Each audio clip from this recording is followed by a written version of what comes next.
Hello everyone, this is Souvik sir from আড্ডা 24/7। UGC net পরীক্ষার জন্য হাতে গোনার কয়েকটা দিনই বাকি রয়েছে। তো এই সময় যেটা সব থেকে বেশি ইম্পর্টেন্ট তোমাদের হচ্ছে পেপার ওয়ান টপিকটাকে তোমাকে ভালো স্কোর করতেই হবে, কারণ শুধুমাত্র পেপার টু এর উপর বেস করে তোমার কিন্তু নেট বা জেআরএফ ক্লিয়ার করা খুব কঠিন হয়ে যাবে। তাই পেপার ওয়ানটাকেও কিন্তু তোমাদের ইকুয়ালি সমানভাবে এফোর্ট দিতে হবে, যাতে করে তোমরা পেপার ওয়ানে একটা ভালো সেফ স্কোর নিয়ে আসতে পারো, যেটা তোমাকে পেপার টুতে হেল্প করবে তোমার নেট বা জেআরএফকে কোয়ালিফাই করার জন্য। তো পেপার ওয়ানের দিকে যদি আমরা তাকাই, পেপার ওয়ানে সব থেকে বেশি ইম্পর্টেন্ট যেটা তুমি দেখবে প্রতি বছরই আসে এবং প্রতিটা শিফটেই আসে, সেটা হচ্ছে ডেটা ইন্টারপ্রিটেশন এবং রিডিং কম্প্রিহেনশন।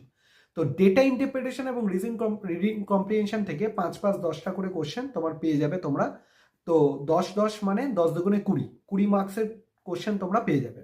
তো এই যে 20 মার্কসের যে কোশ্চেন, তো এখানে তোমাকে যদি তুমি রাইট করতে পারো 20টা নম্বর কিন্তু তোমার শিওর হয়ে যাবে। তো ডেটা ইন্টারপ্রিটেশনের ক্ষেত্রে সবারই সমস্যা হয়, স্যার ডেটা ইন্টারপ্রিটেশনের ক্ষেত্রে কিভাবে সলিউশন করবো বা কি প্র্যাকটিস করবো যাতে ডেটা ইন্টারপ্রিটেশনে আমার 5টা কোশ্চেনের মধ্যে 5টাই রাইট হয়। তো ডেটা ইন্টারপ্রিটেশনের মধ্যে 5টা কোশ্চেনকে রাইট করার জন্য যে মেন টপিকগুলো আছে সেগুলো হচ্ছে পার্সেন্টেজ, রেশিও, প্রপোর্শন আর অ্যাভারেজ। এই 3টে টপিককে যদি কেউ খুব ভালো করে রেডি করে নিতে পারো, তুমি যদি দেখো যত ডেটা ইন্টারপ্রিটেশন প্রিভিয়াস ইয়ারে এসছে এই 3টে টপিক থেকেই এসছে। তো এই 3টে টপিক পার্সেন্টেজ, রেশিও, প্রপোর্শন আর অ্যাভারেজকে খুব ভালো করে তোমরা শিখে নাও। আমি তোমাদের গ্যারেন্টি দিচ্ছি ডেটা ইন্টারপ্রিটেশন তোমাদের কোনোভাবেই আর ভুল হবে না, 5টার মধ্যে 5টাই রাইট হবে। আর রিডিং কম্প্রিহেনশন কিভাবে প্র্যাকটিস করবো?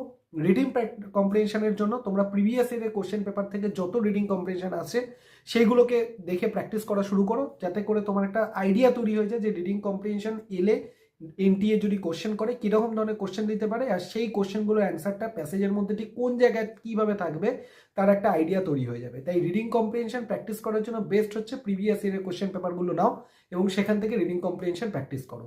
এবং কোশ্চেন পেপার যখন তুমি পড়বে রিডিং কম্প্রিহেনশনে আগে কোশ্চেনগুলোকে পড়ে নেওয়ার চেষ্টা করো, সেই কোশ্চেনটা পড়ে তারপর প্যাসেজের তার কোন জায়গায় সেই অ্যান্সারটা রয়েছে সেটাকে খোঁজার চেষ্টা করো।